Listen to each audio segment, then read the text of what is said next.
The Horror of the Heights. By Sir Arthur Conan Doyle.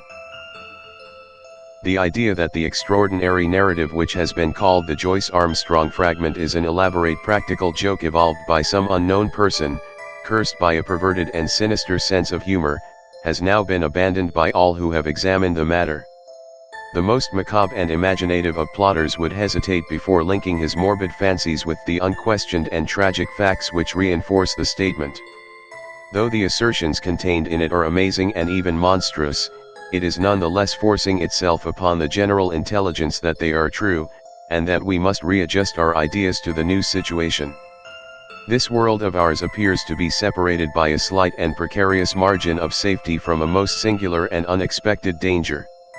I will endeavor in this narrative, which reproduces the original document in its necessarily somewhat fragmentary form, to lay before the reader the whole of the facts up to date, prefacing my statement by saying that, if there be any who doubt the narrative of Joyce Armstrong, there can be no question at all as to the facts concerning Lieutenant Myrtle, R.N., and Mr. Hayconner, who undoubtedly met their end in the manner described. The Joyce Armstrong fragment was found in the field which is called Lower Haycock, lying 1 mile to the westward of the village of Withyham, upon the Kent and Sussex border. It was on the September 15th last that an agricultural labourer, James Flynn, in the employment of Matthew Dodd, farmer, of the Chauntry Farm, Withyham, perceived a briar pipe lying near the footpath which skirts the hedge in Lower Haycock. A few paces farther on he picked up a pair of broken binocular glasses. Finally, among some nettles in the ditch, he caught sight of a flat, canvas-backed book, which proved to be a notebook with detachable leaves, some of which had come loose and were fluttering along the base of the hedge. These he collected, but some, including the first, were never recovered, and leave a deplorable hiatus in this all-important statement. The notebook was taken by the laborer to his master, who in turn showed it to Dr. J. H. Atherton, of Hartfield. This gentleman at once recognized the need for an expert examination, and the manuscript was forwarded to the Aero Club in London, where it now lies. The first 2 pages of the manuscript are missing. There is also one torn away at the end of the narrative, though none of these affect the general coherence of the story. It is conjectured that the missing opening is concerned with the record of Mr. Joyce Armstrong's qualifications as an aeronaut, which can be gathered from other sources and are admitted to be unsurpassed among the air pilots of England. For many years he has been looked upon as among the most daring and the most intellectual of flying men, a combination which has enabled him to both invent and test several new devices, including the common gyroscopic attachment which is known by his name. The main body of the manuscript is written neatly in ink, but the last few lines are in pencil and are so ragged as to be hardly legible exactly, in fact, as they might be expected to appear if they were scribbled off hurriedly from the seat of a moving aeroplane. There are, it may be added, several stains, both on the last page and on the outside cover, which have been pronounced by the Home Office experts to be blood, probably human and certainly mammalian. The fact that something closely resembling the organism of malaria was discovered in this blood, and that Joyce Armstrong is known to have suffered from intermittent fever, is a remarkable example of the new weapons which modern science has placed in the hands of our detectives. And now a word as to the personality of the author of this epoch-making statement. Joyce Armstrong, according to the few friends who really knew something of the man, was a poet and a dreamer, as well as a mechanic and an inventor. He was a man of considerable wealth, much of which he had spent in the pursuit of his aeronautical hobby. He had 4 private aeroplanes in his hangars near Devizes, and is said to have made no fewer than 170 ascents in the course of last year. He was a retiring man with dark moods, in which he would avoid the society of his fellows. Captain Dangerfield, who knew him better than anyone, says that there were times when his eccentricity threatened to develop into something more serious. His habit of carrying a shotgun with him in his aeroplane was one manifestation of it. Another was the morbid effect which the fall of Lieutenant Myrtle had upon his mind. Myrtle, who was attempting the height record, fell from an altitude of something over 30,000 feet. Horrible to narrate, his head was entirely obliterated, though his body and limbs preserved their configuration. At every gathering of airmen, Joyce Armstrong, according to Dangerfield, would ask, with an enigmatic smile, "And where, pray, is Myrtle's head?" On another occasion after dinner, at the mess of the flying school on Salisbury Plain, he started a debate as to what will be the most permanent danger which airmen will have to encounter. Having listened to successive opinions as to air pockets, faulty construction, and overbanking, he ended by shrugging his shoulders and refusing to put forward his own views, though he gave the impression that they differed from any advanced by his companions. It is worth remarking that after his own complete disappearance it was found that his private affairs were arranged with a precision which may show that he had a strong premonition of disaster. With these essential explanations I will now give the narrative exactly as it stands, beginning at page 3 of the blood-soaked notebook. Nevertheless, when I dined at Reims with Kozalai and Gustav Raymond I found that neither of them was aware of any particular danger in the higher layers of the atmosphere.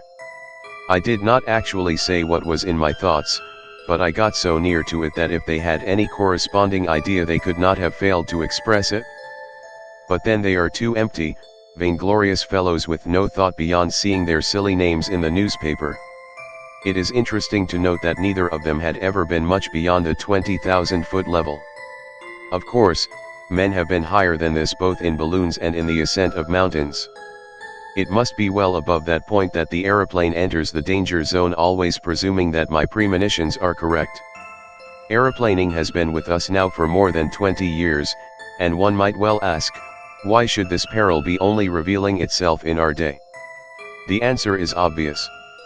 In the old days of weak engines, when 100 horsepower gnome or green was considered ample for every need, the flights were very restricted.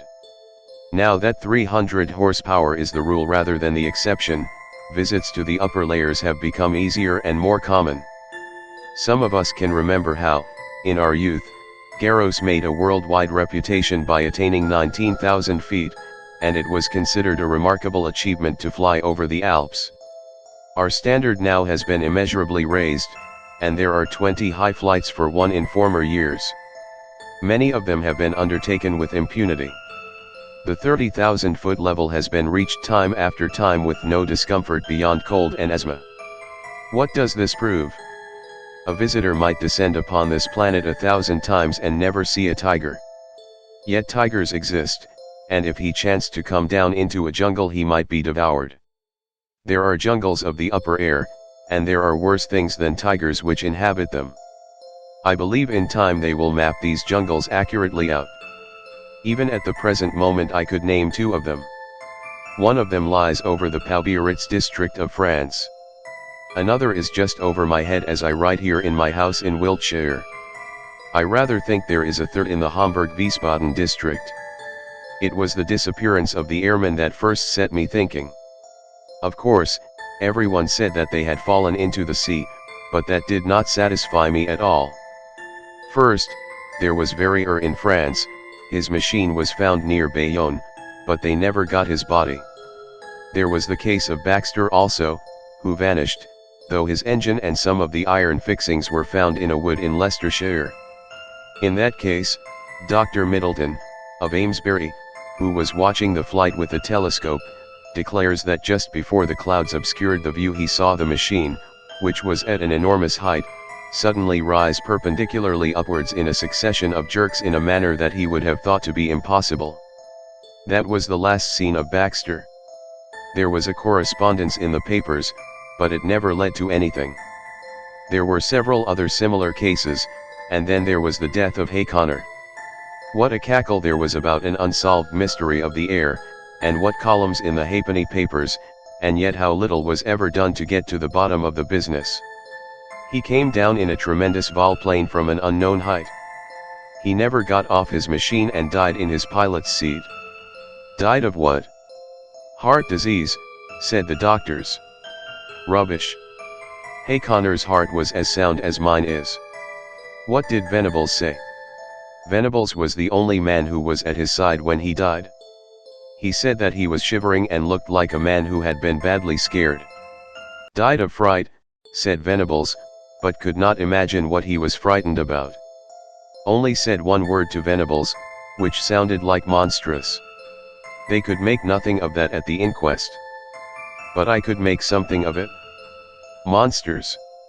That was the last word of poor Harry Hayconnor. And he did die of fright, just as Venables thought. And then there was Myrtle's head. Do you really believe, does anybody really believe that a man's head could be driven clean into his body by the force of a fall? Well, perhaps it may be possible, but I, for one, have never believed that it was so with Myrtle. And the grease upon his clothes all slimy with grease, said somebody at the inquest. Queer that nobody got thinking after that. I did, but, then, I had been thinking for a good long time. I've made 3 ascents how Dangerfield used to chaff me about my shotgun, but I've never been high enough. Now, with this new, light Paul Veroner machine and its 175 Rober, I should easily touch the 30,000 tomorrow. I'll have a shot at the record. Maybe I shall have a shot at something else as well. Of course, it's dangerous. If a fellow wants to avoid danger, he had best keep out of flying altogether and subside finally into flannel slippers and a dressing gown. But I'll visit the air jungle tomorrow, and if there's anything there I shall know it. If I return, I'll find myself a bit of a celebrity. If I don't, this notebook may explain what I am trying to do, and how I lost my life in doing it. But no drivel about accidents or mysteries, if you please. I chose my Paul Veroner monoplane for the job. There's nothing like a monoplane when real work is to be done. Beaumont found that out in very early days. For one thing, it doesn't mind damp, and the weather looks as if we should be in the clouds all the time. It's a bonny little model and answers my hand like a tender-mouthed horse. The engine is a 10-cylinder rotary Rober working up to 175. It has all the modern improvements: enclosed fuselage, high-curved landing skids, brakes, gyroscopic steadiers, and 3 speeds, worked by an alteration of the angle of the planes upon the Venetian blind principle. I took a shotgun with me and a dozen cartridges filled with buckshot. You should have seen the face of Perkins, my old mechanic, when I directed him to put them in. I was dressed like an Arctic explorer, with 2 jerseys under my overalls, thick socks inside my padded boots, a storm cap with flaps, and my talc goggles. It was stifling outside the hangars, but I was going for the summit of the Himalayas, and had to dress for the part. Perkins knew there was something on and implored me to take him with me. Perhaps I should if I were using the biplane, but a monoplane is a one-man show if you want to get the last foot of life out of it. Of course, I took an oxygen bag. The man who goes for the altitude record without one will either be frozen or smothered or both. I had a good look at the planes, the rudder bar, and the elevating lever before I got in. Everything was in order so far as I could see. Then I switched on my engine and found that she was running sweetly. When they let her go, she rose almost at once upon the lowest speed. I circled my home field once or twice just to warm her up, and then with a wave to Perkins and the others, I flattened out my planes and put her on her highest. She schemed like a swallow downwind for 8 or 10 miles until I turned her nose up a little and she began to climb in a great spiral for the cloud bank above me. It's all important to rise slowly and adapt yourself to the pressure as you go. It was a close, warm day for an English September, and there was the hush and heaviness of impending rain. Now and then there came sudden puffs of wind from the southwest, one of them so gusty and unexpected that it caught me napping and turned me half round for an instant. I remember the time when gusts and whirls and air pockets used to be things of danger before we learned to put an overmastering power into our engines. Just as I reached the cloud banks, with the altimeter marking 3,000, down came the rain. My word, how it poured! It drummed upon my wings and lashed against my face, blurring my glasses so that I could hardly see. I got down onto a low speed, for it was painful to travel against it. As I got higher it became hail, and I had to turn tail to it. One of my cylinders was out of action, a dirty plug, I should imagine, but still I was rising steadily with plenty of power. After a bit the trouble passed, whatever it was, and I heard the full, deep throat per the 10 singing as one. That's where the beauty of our modern silencers comes in. We can at last control our engines by ear. How they squeal and squeak and sob when they are in trouble. All those cries for help were wasted in the old days, when every sound was swallowed up by the monstrous racket of the machine. If only the early aviators could come back to see the beauty and perfection of the mechanism which have been bought at the cost of their lives.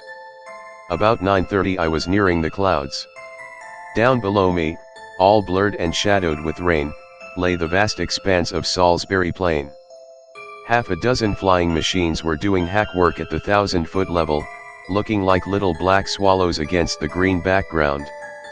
I dare say they were wondering what I was doing up in cloudland. Suddenly a grey curtain drew across beneath me and the wet folds of vapours were swirling round my face. It was clammily cold and miserable. But I was above the hailstorm, and that was something gained. The cloud was as dark and thick as a London fog. In my anxiety to get clear, I cocked her nose up until the automatic alarm bell rang, and I actually began to slide backwards. My sopped and dripping wings had made me heavier than I thought, but presently I was in lighter cloud, and soon had cleared the first layer.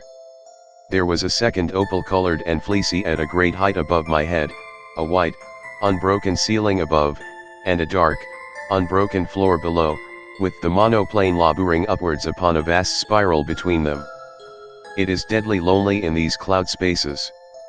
Once a great flight of some small water birds went past me, flying very fast to the westwards. The quick whir of their wings and their musical cry were cheery to my ear. I fancy that they were teal, but I am a wretched zoologist. Now that we humans have become birds, we must really learn to know our brethren by sight. The wind down beneath me whirled and swayed the broad cloud plain. Once a great eddy formed in it, a whirlpool of vapor, and through it, as down a funnel, I caught sight of the distant world. A large white biplane was passing at a vast depth beneath me. I fancy it was the morning mail service betwixt Bristol and London. Then the drift swirled inwards again and the great solitude was unbroken. Just after 10 I touched the lower edge of the upper cloud stratum. It consisted of fine diaphanous vapor drifting swiftly from the westwards. The wind had been steadily rising all this time and it was now blowing a sharp breeze 28 an hour by my gauge. Already it was very cold, though my altimeter only marked 9,000. The engines were working beautifully, and we went droning steadily upwards. The cloud bank was thicker than I had expected, but at last it thinned out into a golden mist before me, and then in an instant I had shot out from it, and there was an unclouded sky and a brilliant sun above my head, all blue and gold above, all shining silver below, one vast, glimmering plain as far as my eyes could reach. It was 10:15 o'clock, and the barograph needle pointed to 12,800. Up I went and up, my ears concentrated upon the deep purring of my motor, my eyes busy always with the watch, the revolution indicator, the petrol lever, and the oil pump. No wonder aviators are said to be a fearless race. With so many things to think of, there is no time to trouble about oneself. About this time I noted how unreliable is the compass when above a certain height from Earth. At 15,000 feet mine was pointing east and a point south. The sun and the wind gave me my true bearings. I had hoped to reach an eternal stillness in these high altitudes, but with every 1,000 feet of ascent the gale grew stronger. My machine groaned and trembled in every joint and rivet as she faced it, and swept away like a sheet of paper when I banked her on the turn, skimming downwind at a greater pace, perhaps, than ever mortal man has moved. Yet I had always to turn again and tack up in the wind's eye, for it was not merely a height record that I was after. By all my calculations it was above Little Wiltshire that my air jungle lay, and all my labor might be lost if I struck the outer layers at some farther point. When I reached the 19,000-foot level, which was about midday, the wind was so severe that I looked with some anxiety to the stays of my wings, expecting momentarily to see them snap or slacken. I even cast loose the parachute behind me, and fastened its hook into the ring of my Leithern belt, so as to be ready for the worst. Now was the time when a bit of scamped work by the mechanic is paid for by the life of the aeronaut. But she held together bravely. Every cord and strut was humming and vibrating like so many harp strings, but it was glorious to see how, for all the beating and the buffeting, she was still the conqueror of nature and the mistress of the sky. There is surely something divine in man himself that he should rise so superior to the limitations which creation seemed to impose, rise, too, by such unselfish, heroic devotion as this air conquest has shown. Talk of human degeneration. When has such a story as this been written in the annals of our race? These were the thoughts in my head as I climbed that monstrous, inclined plane with the wind sometimes beating in my face and sometimes whistling behind my ears, while the cloudland beneath me fell away to such a distance that the folds and hummocks of silver had all smoothed out into one flat, shining plain. But suddenly I had a horrible and unprecedented experience. I have known before what it is to be in what our neighbors have called a tourbillon, but never on such a scale as this. That huge, sweeping river of wind of which I have spoken had, as it appears, whirlpools within it which were as monstrous as itself. Without a moment's warning I was dragged suddenly into the heart of one. I spun round for a minute or two with such velocity that I almost lost my senses, and then fell suddenly, left wing foremost, down the vacuum funnel in the center. I dropped like a stone, and lost nearly 1,000 feet. It was only my belt that kept me in my seat, and the shock and breathlessness left me hanging half insensible over the side of the fuselage. But I am always capable of a supreme effort. It is my one great merit as an aviator. I was conscious that the descent was slower. The whirlpool was a cone rather than a funnel, and I had come to the apex. With a terrific wrench, throwing my weight all to one side, I levelled my planes and brought her head away from the wind. In an instant I had shot out of the eddies and was skimming down the sky. Then, shaken but victorious, I turned her nose up and began once more my steady grind on the upward spiral. I took a large sweep to avoid the danger spot of the whirlpool, and soon I was safely above it. Just after 1 o'clock I was 21,000 feet above the sea level. To my great joy I had topped the gale, and with every 100 feet of ascent the air grew stiller. On the other hand, it was very cold, and I was conscious of that peculiar nausea which goes with rarefaction of the air. For the first time I unscrewed the mouth of my oxygen bag and took an occasional whiff of the glorious gas. I could feel it running like a cordial through my veins, and I was exhilarated almost to the point of drunkenness. I shouted and sang as I soared upwards into the cold, still outer world. It is very clear to me that the insensibility which came upon Glacier, and in a lesser degree upon Coxwell, when, in 1862, they ascended in a balloon to the height of 30,000 feet, was due to the extreme speed with which a perpendicular ascent is made. Doing it at an easy gradient and accustoming oneself to the lessened barometric pressure by slow degrees, there are no such dreadful symptoms. At the same great height I found that even without my oxygen inhaler I could breathe without undue distress. It was bitterly cold, however, and my thermometer was at 0 Fahrenheit.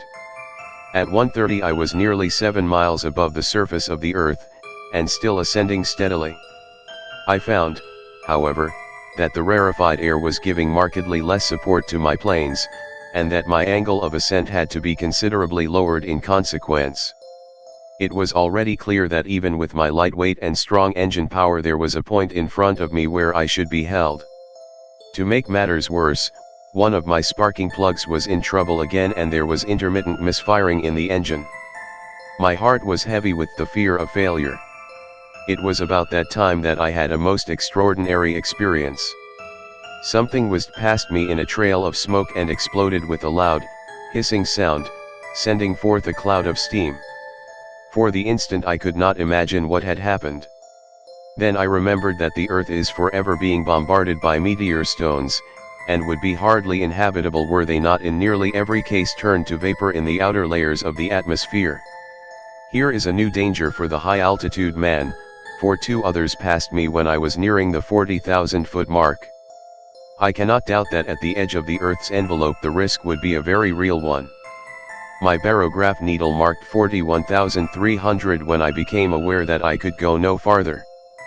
Physically, the strain was not as yet greater than I could bear, but my machine had reached its limit. The attenuated air gave no firm support to the wings, and the least tilt developed into side slip, while she seemed sluggish on her controls. Possibly, had the engine been at its best, another 1,000 feet might have been within our capacity, but it was still misfiring, and 2 out of the 10 cylinders appeared to be out of action. If I had not already reached the zone for which I was searching, then I should never see it upon this journey. But was it not possible that I had attained it? Soaring in circles like a monstrous hawk upon the 40,000-foot level, I let the monoplane guide herself, and with my Mannheim glass I made a careful observation of my surroundings. The heavens were perfectly clear, there was no indication of those dangers which I had imagined. I have said that I was soaring in circles. It struck me suddenly that I would do well to take a wider sweep and open up a new air tract. If the hunter entered an earth jungle, he would drive through it if he wished to find his game. My reasoning had led me to believe that the air jungle which I had imagined lay somewhere over Wiltshire. This should be to the south and west of me. I took my bearings from the sun, for the compass was hopeless and no trace of earth was to be seen, nothing but the distant, silver cloud plain. However, I got my direction as best I might and kept her head straight to the mark. I reckoned that my petrol supply would not last for more than another hour or so, but I could afford to use it to the last drop, since a single magnificent volplane could at any time take me to the earth. Suddenly I was aware of something new. The air in front of me had lost its crystal clearness. It was full of long, ragged wisps of something which I can only compare to very fine cigarette smoke. It hung about in wreaths and coils, turning and twisting slowly in the sunlight. As the monoplane shot through it, I was aware of a faint taste of oil upon my lips, and there was a greasy scum upon the woodwork of the machine. Some infinitely fine organic matter appeared to be suspended in the atmosphere. There was no life there.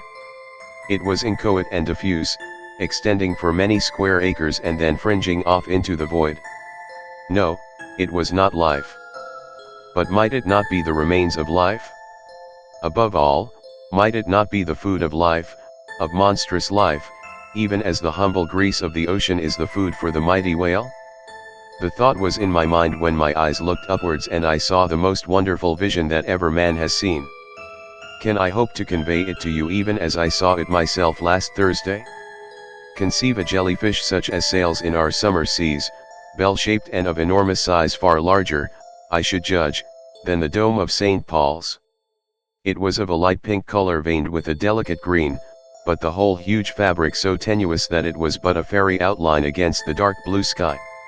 It pulsated with a delicate and regular rhythm. From it there depended 2 long, drooping, green tentacles, which swayed slowly backwards and forwards. This gorgeous vision passed gently with noiseless dignity over my head, as light and fragile as a soap bubble, and drifted upon its stately way.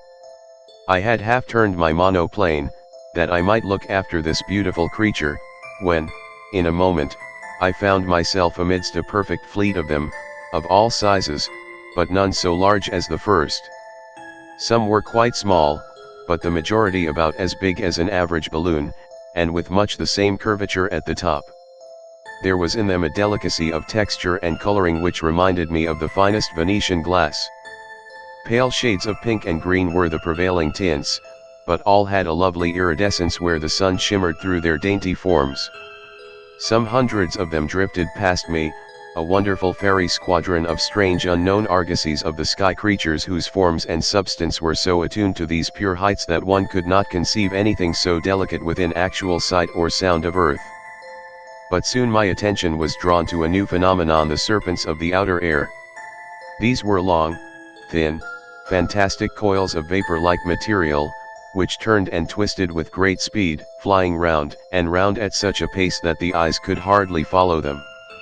Some of these ghost-like creatures were 20 or 30 feet long, but it was difficult to tell their girth, for their outline was so hazy that it seemed to fade away into the air around them. These air snakes were of a very light gray or smoke color, with some darker lines within, which gave the impression of a definite organism.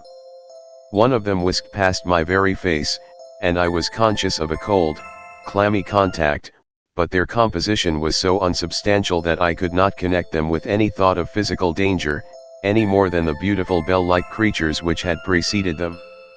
There was no more solidity in their frames than in the floating spume from a broken wave. But a more terrible experience was in store for me. Floating downwards from a great height there came a purplish patch of vapor, small as I saw it first, but rapidly enlarging as it approached me, until it appeared to be hundreds of square feet in size. Though fashioned of some transparent, jelly-like substance, it was none the less of much more definite outline and solid consistence than anything which I had seen before. There were more traces, too, of a physical organization, especially two vast, shadowy, circular plates upon either side, which may have been eyes, and a perfectly solid white projection between them which was as curved and cruel as the beak of a vulture. The whole aspect of this monster was formidable and threatening, and it kept changing its color from a very light mauve to a dark, angry purple so thick that it cast a shadow as it drifted between my monoplane and the sun. On the upper curve of its huge body there were three great projections which I can only describe as enormous bubbles, and I was convinced as I looked at them that they were charged with some extremely light gas which served to buoy up the misshapen and semi-solid mass in the rarefied air. The creature moved swiftly along, keeping pace easily with the monoplane, and for 20 miles or more it formed my horrible escort, hovering over me like a bird of prey which is waiting to pounce. Its method of progression done so swiftly that it was not easy to follow was to throw out a long, glutinous streamer in front of it, which in turn seemed to draw forward the rest of the writhing body. So elastic and gelatinous was it that never for 2 successive minutes was it the same shape, and yet each change made it more threatening and loathsome than the last. I knew that it meant mischief. Every purple flush of its hideous body told me so. The vague, goggling eyes which were turned always upon me were cold and merciless in their viscid hatred. I dipped the nose of my monoplane downwards to escape it. As I did so, as quick as a flash there shot out a long tentacle from this mass of floating blubber, and it fell as light and sinuous as a whiplash across the front of my machine. There was a loud hiss as it lay for a moment across the hot engine, and it whisked itself into the air again, while the huge, flat body drew itself together as if in sudden pain. I dipped to a vol peak, but again a tentacle fell over the monoplane and was shorn off by the propeller as easily as it might have cut through a smoke wreath. A long, gliding, sticky, serpent-like coil came from behind and caught me round the waist, dragging me out of the fuselage. I tore at it, my fingers sinking into the smooth, glue-like surface, and for an instant I disengaged myself, but only to be caught round the boot by another coil, which gave me a jerk that tilted me almost onto my back. As I fell over I blazed off both barrels of my gun, though, indeed, it was like attacking an elephant with a pea-shooter to imagine that any human weapon could cripple that mighty bulk. And yet I aimed better than I knew, for, with a loud report, one of the great blisters upon the creature's back exploded with the puncture of the buckshot. It was very clear that my conjecture was right, and that these vast, clear bladders were distended with some lifting gas, for in an instant the huge, cloud-like body turned sideways, writhing desperately to find its balance, while the white beak snapped and gaped in horrible fury. But already I had shot away on the steepest glide that I dared to attempt, my engine still full on, the flying propeller and the force of gravity shooting me downwards like an aerolite. Far behind me I saw a dull, purplish smudge growing swiftly smaller and merging into the blue sky behind it. I was safe out of the deadly jungle of the outer air. Once out of danger I throttled my engine, for nothing tears a machine to pieces quicker than running on full power from a height. It was a glorious, spiral volplane from nearly 8 miles of altitude first, to the level of the silver cloud bank, then to that of the storm cloud beneath it, and finally, in beating rain, to the surface of the earth. I saw the Bristol Channel beneath me as I broke from the clouds, but, having still some petrol in my tank, I got 20 miles inland before I found myself stranded in a field half a mile from the village of Ashcombe. There I got 3 tins of petrol from a passing motor car, and at 10 minutes past 6 that evening I alighted gently in my own home meadow at Devizes, after such a journey as no mortal upon earth has ever yet taken and lived to tell the tale. I have seen the beauty and I have seen the horror of the heights, and greater beauty or greater horror than that is not within the ken of man. And now it is my plan to go once again before I give my results to the world.